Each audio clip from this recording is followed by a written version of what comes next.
बिस्मिल्लाहिर्रहमानिर्रहीम। अस्सलाम वालेकुम। ज़रा नम हो तो ये मट्टी बड़ी ज़रख़ेज़ है साकी। आपने मुतअद्दिद बार ये शेर सुना होगा। पाकिस्तान भी एक बड़ी ज़रख़ेज़ ज़मीन है, एक लैंड ऑफ अपॉर्चुनिटीज़ है, लेकिन यहाँ की उन अपॉर्चुनिटीज़ को 75 साल गुजरने के बावजूद हम फुली एक्सप्लोर नहीं कर सके, हम उन पोटेंशियल को यूटिलाइज़ नहीं कर सके। वो एरियाज़, वो पोटेंशियल जो हमारा था अनटैप्ड रहा है, और उसकी बुनियादी वजह ये रही कि पाकिस्तान की savings to GDP compare to regional players इंतहाई कम है, जो कि अराउंड 8% से 12% तक सेविंग्स टू जीडीपी रहती है। और साथ ही इन्वेस्टमेंट टू जीडीपी भी इस रीजन में जो दीगर ममालिक हैं उनसे बहुत ही कम है, जो कि मुश्किल से कुछ 14% पे है। जब सेविंग्स टू जीडीपी कम होती है तो उसका असर इन्वेस्टमेंट पे भी आता है, इन्वेस्टमेंट भी कम होती है। इसके साथ जो एक बुनियादी वजह है वो ये है कि जो बोरिंग होती है वो पाकिस्तान की गवर्नमेंट पब्लिक सेक्टर जो है वो सब उसका फुटप्रिंट बिजनेस में बहुत ज़्यादा है, और सबसे ज़्यादा अराउंड 85 to 87% पब्लिक सेक्टर बोरो कर लेता है। तो रिजल्ट क्या निकलता है कि जो इन्वेस्टमेंट जो बोरिंग प्राइवेट सेक्टर में आती है वो बहुत नॉमिनल होती है। ज़्यादातर हमारी कंपनीज जो हैं वो इंटरनेशनल डेफिनेशन को देखें तो स्मॉल एंड मीडियम इंटरप्राइजेज ही हैं, कोई लार्ज स्केल बड़ी कंपनी नहीं बन सकी सिवाय चंद लिमिटेड कंपनीज के, जिनके पास आज भी कोई एक प्रोजेक्ट करने के लिए $1 बिलियन सिंगल कंपनी नहीं इन्वेस्ट कर सकती, और जहां $1 बिलियन का प्रोजेक्ट आता है वहीं पाकिस्तानी कंपनियां पीछे हट जाती थी। अब जो फैसला हुआ है इकोनॉमिक रिवाइवल का प्लान दिया गया है, और उसमें स्पेशल इन्वेस्टमेंट फैसिलिटेशन काउंसिल ने कुछ इनिशिएटिव्स लिए हैं ताकि पाकिस्तान में इन्वेस्टमेंट को बढ़ाया जाए, और उन की सेक्टर्स में जहां का पोटेंशियल अनटैप्ड है उसको एक्सप्लोर करके वहां इन्वेस्टमेंट को अट्रैक्ट किया जाए, ना सिर्फ इंडिजिनस इन्वेस्टमेंट के जरिए बल्कि फॉरेन एफडीआई के जरिए, फॉरेन डायरेक्ट इन्वेस्टमेंट के जरिए वहां पर इन्वेस्टमेंट लाई जाए, और एक प्लान हो जो इकोनॉमी को रिवाइव कर दे। क्योंकि आज जो आपकी इकोनॉमी की ग्रोथ है जीडीपी की वो माइनस में जा चुकी है। आपका पीबीएस का डेटा 0.29% की ग्रोथ बता रहा है। 30 जून को जब आपकी क्लोजिंग आएगी तो हो सकता है इससे भी नीचे आपकी चली जाए। और इंडिपेंडेंट जो एक्सपर्ट्स हैं, दीगर मेरे अलावा और दूसरे जो लोग हैं, वो भी ये कह रहे हैं कि 2 से 3% बल्कि 4% माइनस ग्रोथ हो सकती है। इकोनॉमी बहुत बुरी तरह से बैठ गई है। पिछले जो FY22 के अंदर जब हमने देखा कि हमारी ग्रोथ 6.1% पे पहुंच गई, उसके पीछे क्या मंत्रा था मैं आज आपको वो भी बताता हूं। हमारी जब ग्रोथ पाकिस्तान में जब भी आई है उसके पीछे या तो हमारी इंपोर्ट लेड ग्रोथ होती है कि हम इंपोर्ट्स को बढ़ा देते हैं और फिर अपनी इकोनॉमी को ग्रो कराते हैं, लेकिन इससे हमारी इकोनॉमी हीट अप हो जाती है। पिछली जो FY22 में 6.1% हमने ग्रो किया है, उसके अंदर हमने जो सेविंग्स है, सेविंग्स में एक डोमेस्टिक सेविंग्स होती है और दूसरी आपकी जो है वो फॉरेन सेविंग्स होती है। हमने फॉरेन सेविंग्स को बढ़ाया।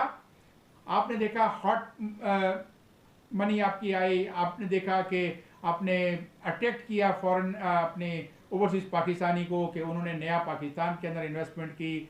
इसके अलावा हम दीगर ज़राए से भी फॉरेन इन्वेस्टमेंट लेकर आए, और हमारी जो है साथ ही हमने इंपोर्ट्स को बड़ा रिकॉर्ड सतह तक पहुंचाया। जब इंपोर्ट्स बढ़ी तो हमारी ग्रोथ तो 6.1% आ गई, और हमारे जो मोस्टली जो हमारी गवर्नमेंट्स हैं, पॉलिटिकल गवर्नमेंट जो हैं, वो इकोनॉमिक ग्रोथ को ही इंडिकेटर मानती हैं, जबकि मैं इससे इख्तलाफ करता हूँ। इकोनॉमिक ग्रोथ जो है उसका जो इंडिकेटर है वो एक मामूली सा इंडिकेटर है, उसको आप बढ़ा देते हैं और साथ ही आपका फिर आगे से हीटअप हो जाती है, क्योंकि आपके पास सेविंग्स जो है वो इंतहाई कम है। और जब सेविंग्स कम होती हैं तो फिर आप क्या करते हो कि एक्सटर्नल सेविंग्स को बढ़ाने के लिए, आप फॉरेन इन्वेस्टमेंट को बढ़ाने के लिए आप निकलते हो, आप कोई नई नई स्कीम्स इंट्रोड्यूस कराते हो ताकि बाहर की इन्वेस्टमेंट आए और पाकिस्तान में इन्वेस्टमेंट करे, और उससे हम अपनी ग्रोथ को तो बढ़ा देते हैं, लेकिन फिर उसका रिजल्ट क्या निकलता है? करंट अकाउंट का बहुत बड़ा खसारा। जो हमने देखा कि FY22 में आपका करंट अकाउंट खसारा बहुत हद तक बढ़ गया, आपका रिकॉर्ड ट्रेड डेफिसिट बढ़ गया था। लेकिन जब ऐसा हुआ तो फिर आपको IMF के पास जाना पड़ा, और IMF की पहली शर्त यही होती है कि इकोनॉमी को जब बहुत हीटेड हो जाए उसको कूल डाउन करने के लिए वो आपको कॉन्ट्रैक्शनरी पॉलिसीज़ का कहता है। कॉन्ट्रैक्शनरी मॉनेटरी पॉलिसी और कॉन्ट्रैक्शनरी फिस्कल पॉलिसीज़ के ज़रिए इकोनॉमी की जो हीट होती है उसको कम किया जाता है और उसको इतना कूल डाउन किया गया कि अब आप नेगेटिव उसमें चले गए हो। और इससे बचने के लिए हमारे पास जो आज जो हमारा जो प्लान सामने आया है, जिसके मोटे मोटे जो पॉइंट्स हैं मैं वो आपको शेयर करूंगा, उसके बाद मैं सेपरेट वीलॉग्स करूंगा सीरीज़ के साथ कि राइजिंग पाकिस्तान किस तरह से हो सकता है। हम इमर्जिंग पाकिस्तान की हमने नारे लगाए, लेकिन जो राइजिंग पाकिस्तान है वो उस वक्त हो सकता है जब आप अपनी सेविंग्स टू जीडीपी बढ़ाएंगे। वो सेविंग्स बढ़ के इन्वेस्टमेंट की शक्ल में प्राइवेट सेक्टर के जरिए मार्केट की जो लोग हैं वो इसमें आएंगे और उनको बोरो करके उस मार्केट से, बैंक से और दीगर ज़राए से डोमेस्टिक बोरिंग की जाएगी, इन्वेस्टमेंट आएगी और उससे जॉब क्रिएशन होंगी। और जॉब क्रिएशन के अलावा जो आपकी सस्टेनेबल ग्रोथ होगी, जो आप अभी तक बोरोड ग्रोथ लेते रहे हो उससे हटकर आपकी होगी। जी हाँ, आपके पास जो है एग्रीकल्चर सेक्टर जो 50% के करीब एम्प्लॉयमेंट जनरेट करता है, जो आपके अनस्किल्ड लोग हैं, जो फार्म लेबर थे उनके लिए और दीगर सेमी स्किल्ड लोगों के लिए, और 22% उसका कंट्रीब्यूशन है इकोनॉमी के अंदर। लेकिन अगर आप टैक्स टू जीडीपी देखते हैं तो वो बहुत कम है। उसकी वजह यह है कि आपके पास जो एब्सेंटी जो ग्रोअर्स हैं वो बहुत बड़े हैं, उनके पास हजारों लाखों एकड़ के करीब जमीन है जो कि 10 से 20% के करीब है, जबकि आपका 80% का जो ग्रोअर हैं, जो कल्टीवेशन करते हैं, उनके पास 10 से 12 एकड़ की जमीन है। तो देखिए एक बड़ा सा आपको फर्क नजर आ गया कि जो आप पॉलिसीज देखते हो ज्यादातर पार्लियामेंट में, जब गंदम की प्राइस बढ़ा दो, कॉटन की प्राइस बढ़ा दो, राइस की प्राइस बढ़ा दो, ये मुख्तलिफ प्राइसेस बढ़ाने के लिए ये वो एब्सेंटी ग्रोअर अपना अमल दखल अपना काम दिखाते हैं, जो शहरों में डिफेंस के अंदर कराची में बैठे हुए हैं, जो लाहौर डिफेंस में बैठे हैं, जो मॉडल टाउन में बैठे हैं, जो बड़े पोश एरियाज में बैठे हैं, वो कभी अपने गांव में नहीं गए, अपने देहातों में नहीं गए। उनके मज़ारे, उनके लोग, उनके जो फोर्स, लेबर फोर्स है जो वहाँ की, जिसको आप एक तरह से कह सकते हैं कि वो गुलाम होते हैं उनके, जो उनको काश्तकारी करते हैं और उनको मुट्ठी भर अनाज दिया जाता है उनके खाने के लिए। उनको चावल दे दिया, उनको खाने के लिए गंदम दे दी, उनको थोड़ी सी रुई दे दी कि वो अपना बेच के उससे पेट पाल कर सकें। उनको तो इंसेंटिव जो लेबर्स की जो वेजेस होती है वो भी नहीं मिलती, सिर्फ उनको ज़मीन दी जाती है जहाँ वो कच्चे घर बना लें और वहाँ रह सकें। तो इस सिनेरियो में जब आप इस तरह से एक अपने जो एग्रीकल्चर को लेके चल रहे हो, तो आपके पास ना तो टैक्स आएगा। टैक्स कहाँ से आता है? जो कॉर्पोरेट सेक्टर जो आपका एक टैक्स नेट में हो, वो अगर जब आता है तो फिर आपका टैक्स आता है। यही वजह है कि पाकिस्तान की जो आपका सर्विसेज सेक्टर है वो सबसे ज़्यादा टैक्स दे रहा है, आपका जो इंडस्ट्रीज़ हैं वो सबसे ज़्यादा टैक्स दे रही हैं, हालांकि उनकी जो जीडीपी में जो कंट्रीब्यूशन है वो अराउंड वही 22-25% के बीच रहती है, लेकिन हाईएस्ट होता है उनका टैक्स कंट्रीब्यूशन। तो ऐसा करने के लिए ये जो प्लान सामने आया है, जिसमें एग्रीकल्चर में इन्वेस्टमेंट करनी है, जिसमें हमारी मिनरल्स माइनिंग, जो हमारा एक पोटेंशियल है जो ज़मीन के नीचे दबा हुआ है, और हम कौड़ियों के भाव में गैर मुल्की लोगों को सोना, कॉपर, हमारा जो आयरन ओर है, ये मामूली रेट्स पे बेच रहे हैं क्योंकि हमारे पास इन्वेस्टमेंट नहीं है उस सेक्टर्स में करने के लिए। तो इसमें जब इन्वेस्टमेंट आएगी तो वो आयरन ओर जो पाकिस्तान में पैदा होता है, जिसका आयरन Fe कंटेंट तो आप 45-50% हो सकता है, लेकिन अगर उसको इम्पोर्टेड के साथ ब्लेंड करके और पाकिस्तान स्टील मिल को अगर हम रिवाइव करके चलाते हैं, तो पाकिस्तान में वो स्टील से रिलेटेड तमाम इंडस्ट्रीज जो हैं वो एकदम आपका उसके अंदर ग्रोथ आ जाएगी। और वो ऐसा होगा जैसे इंडिया में है। इंडिया, आपको याद होगा जब स्टील मिल पाकिस्तान की लगी थी, उस जमाने में इंडिया आयरन ओर को एक्सपोर्ट करता था। हमारे यहाँ पाकिस्तान में जब स्टील मिल लगी तो उस वक्त के former prime minister Zulfikar Ali Bhutto ने इंडिया के साथ एग्रीमेंट करके उनका आयरन ओर खरीदा और पाकिस्तान का जो मुकामी आयरन ओर है जिसकी Fe कंटेंट कम है उसको ब्लेंड करा और पाकिस्तान ने स्टील को चलाया। ये वो वाहिद प्लांट था जो उस वक्त इंडिया के पास नहीं था। आज इंडिया के पास इससे कई बड़े बड़े जो है वो प्लांट स्टील के लगे हुए और वो एक स्टील इंडस्ट्री के अंदर जाइंट बन चुका है। वो अब आयरन ओर को एक्सपोर्ट नहीं करता बल्कि दुनिया भर से आयरन ओर को लेकर आता है। इसी तरह से हमारे पास जो कोर हमारा जो है फॉस्फेट, जो हमारे पास बिलियंस ऑफ टन के रिजर्व पड़े हुए हैं जो हमने यूज ही नहीं किए, जिसको हम फर्टिलाइजर सबसे इंपॉर्टेंट जो सेक्टर है जिसमें आप देखें कि हमेशा बुरान आता है, कभी प्राइस महंगी होती है कभी सस्ती, तो उस फॉस्फेट को यूज किया जा सकता था खाद बनाने के लिए। उस फॉस्फेट को यूज बनाया जा सकता है सर्फ बनाने के लिए, टूथपेस्ट बनाने के लिए, LFP बैटरीज बनाने के लिए और मुद्दत चीज़ें हैं जो उसको, लेकिन उसके लिए इंडस्ट्री नहीं है और इंडस्ट्री के लिए इन्वेस्टमेंट नहीं है। एग्रीकल्चर जो पाकिस्तान की सबसे बड़ा जो मेन हम जिसको कहते हैं हमारा मुल्क जो है ज़राई मुल्क है, उसकी जो क्रॉप्स की लेफ्ट ओवर रेजिड्यूज आते हैं, जैसे गंदम की तूड़ी, उसका स्टॉक, राइस की स्टॉक्स, उसका हस्क, ये सारी वो चीज़ें हैं जो हम लेफ्ट ओवर और वेस्ट करते हैं। चाइना की जो तरक्की हुई है उसमें मेन वजह यह है कि उसने अपने पहले इंडस्ट्री अपने जो लगाई वो अपनी एग्रीकल्चर की जो वेस्ट थी उसको एफिशिएंटली यूज़ किया। आपको पता है कि राइस और में जो है उसका जो लेफ्ट ओवर और स्टॉक है उसमें 60% सेलुलोज होता है, वो यूज़ किया जा सकता है एक बड़ा प्लांट, महंगा प्लांट लगा के सिंथेटिक यार्न बनाने के लिए। इसी तरह से गंदम का जो जिसको हम जैसे तूड़ी बना के हम गाय भैंसों को खिलाते हैं या उसको आग में जलाते हैं, या फिर थोड़ा थोड़ा हम क्या करते हैं कि गत्ता बनाने में यूज़ कर रहे हैं, उसको भी हम यूज़ कर सकते हैं। उसके अंदर भी सेलुलोज है और उससे भी सिंथेटिक यार्न बन सकता है। इसी तरह से वो सब्जियां, आप अक्सर सुनते हो कि पाकिस्तान की पेरिशेबल जो है सब्जियां फ्रूट हैं वो खेतों से जब फार्म तक मंडी से पहुंचती हैं ज़ाया हो जाती हैं, ख़राब हो जाती हैं, मंडियों में सड़ गल चढ़ जाती हैं जब बहुत ज़्यादा बम्पर क्रॉप हो। इसीलिए किसान उनको क्रॉप इतनी ज़्यादा ग्रो नहीं करता कि उसको गलने सड़ने की नहीं तक पहुँचे और उसको कीमत कम मिले। तो उसको भी यूज़ किया जाता है चाइना में सिंथेटिक यार्न बनाने के लिए, वो उसको लिक्विड में ट्रांसफ़र कर देते हैं। ये सारे पॉसिबल कैसे हैं कि $1 बिलियन के प्रोजेक्ट हैं। अगर आप स्टील मिल को रिवाइव करना चाहते हैं तो इस वक्त पाकिस्तान के जितने भी बड़े बड़े कारोबारी लोग हैं वो कोई भी सिंगली इसको नहीं ले सकता।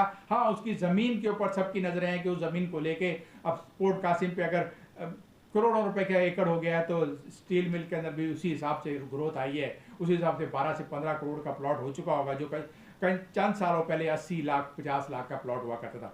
तो उस पर नज़रें सबकी हैं ज़मीन पे, लेकिन कोई ये नहीं सोच रहा कि इस इंडस्ट्री स्टील मिल को जिसको हमने बंद करके कबाड़ खाना बना दिया है, जिसका बीच में खबरें आई थी कि स्क्रैप भी चोरी होने लगा, उसको अगर हम रिवाइव करते हैं और अगर हम नहीं कर सकते तो चाइनीज़ और रशियन इन्वेस्टर को जो इसमें एक्सपर्ट हैं इस फील्ड में, उनको ला के ये प्लांट जो है एफिशिएंटली चलाया जाए। पाकिस्तान में जो आयरन ओर अवेलेबल है, जो हम कौड़ियों के भाव में चाइना को बेच रहे हैं, उस आयरन ओर को इम्पोर्टेड आयरन ओर के जरिए ब्राज़ील का आयरन ओर हो या आपका कहीं दूसरी ममालिक से आप लाएं, उसको ब्लेंड करें और ब्लेंडिंग करके आप उसकी स्टील बनाएं। तो पाकिस्तान में जो बहुत बड़ी अमाउंट खर्च की जाती है स्क्रैप को इंपोर्ट करके, और हमारी जो steel so called steel industries हैं वो सरिया बना के या शीट बना के जो भी कर रही हैं वो बड़ी एक महंगी और इनएफिशिएंट है। यही वजह है कि स्टील से रिलेटेड हमारे पास कोई ऐसी फैक्ट्री नहीं लग सकी। जब आपके पास बेस जो है बेसिक इंडस्ट्री होंगी आयरन ओर को यूज़ करने वाली, और फिर उससे स्टील इंडस्ट्री पूरी डेवलप हो जाएगी, शीट्स आपकी बनने लगेंगी, कॉयल शीट्स आपकी, गैल्वेनाइज्ड शीट यहाँ पे बनने लगेगी, आपकी इंडस्ट्री बहुत ग्रोथ में चली जाएगी। वो करा जा सकता है। साथ ही आपका जो है आईटी के अंदर अभी तक पोटेंशियल नहीं है। अभी भी हमने देखा कि 28% तो ग्रोथ आ गई। जब हम परसेंटेज को लेकर खुश होते हैं तो मुझे बड़ा अफसोस होता है कि एक साथ ही हमारा मुल्क है जिसने इन आईटी के अंदर दुनिया को हिला दिया। $150 बिलियन की एक्सपोर्ट कर गया और हम कुछ $1 बिलियन की, कोई 1 से $1.5 बिलियन की एक्सपोर्ट को लेकर और हम अपने तमगे सजाने की कोशिश करते हैं। ये पोटेंशियल बिलियंस ऑफ डॉलर का है। याद रखें कि आप जितनी रिस्ट्रिक्शंस आईटी के सेक्टर पे लगाएंगे, नौजवानों पे जो डॉलर कमा सकते हैं, जिनके ऊपर अगर आप टैक्स लगाएंगे तो ये $1 भी यहाँ नहीं लेकर आएंगे। और सिर्फ दिखाने के लिए जिन्होंने बैंकों से फाइनेंसिंग ली है या लिस्टेड कंपनियां ली हैं वो तो ला सकेंगे, लेकिन जो आपका फ्रीलांस जो आईटी के जो लोग बैठे हैं, जो बना रहे हैं, इंडिविजुअली काम कर रहे हैं, अपना सॉफ्ट प्रोडक्ट बेच रहे हैं, वो पेपल में एडवांस पेमेंट रखेंगे, वो कहीं फॉरेन जगह ही पेमेंट रखेंगे, वो पाकिस्तान नहीं लाएंगे।